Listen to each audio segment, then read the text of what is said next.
Bos, selamat datang di channel Gelanggang Ayam Laga. Di sini saya akan sedikit menjelaskan cara mengobati penyakit ayam ngorok. Ayam ngorok bisa disebabkan karena ayam bangkok tersebut sangat kelelahan sesudah ditarungkan atau ditandingkan di arena laga. Biasanya kalau ngorok pada tenggorokan ayam saat dibersihkan menggunakan bulu, terdapat lendir yang berwarna agak kekuningan. Nah, itu adalah ciri-ciri ringan dari ayam ngorok. Untuk ayam ngorok sebenarnya sangat mudah sekali diobati karena itu adalah hanya kecapean saja. Untuk jamu yang bisa digunakan, kita secara sederhana bisa membuatnya sendiri di rumah. Bahan-bahannya adalah sebagai berikut. Yang pertama adalah jeruk nipis, jeruk yang bisa kita minum sendiri. Kemudian ada gula jawa, kemudian ada telur. Ini telur ayam petelur ya. Caranya adalah yang pertama yaitu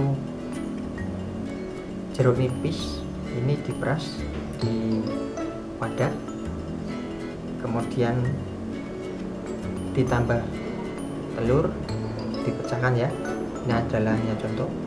Kemudian untuk gula jawanya digerus sampai halus. Lalu tadi semua bahan-bahan ini dicampur secara merata, kemudian diaduk. Setelah diaduk sampai merata, sampai agak mengental, lalu diberikan kepada ayam bangkok yang ngorok itu. Pemberiannya bisa dilakukan terbaik yaitu pada waktu sore hari sebelum ayam bangkok istirahat. Manfaat yang bisa diperoleh yaitu nanti ayam bangkok Anda staminanya akan cepat pulih dan secara langsung akan mempengaruhi kengorokan ayam bangkok tersebut. Jika stamina pulih kembali, pasti ngoroknya hilang sendiri. Nah, karena ngorok itu sangat mudah dihilangkan hanya dengan jamu tradisional yang bisa dibuat di rumah. Bagaimana? Sangat jelas. Selamat mencoba di rumah. Semoga berhasil dan bisa mengembalikan kesehatan ayam bangkok agar tidak ngorok lagi.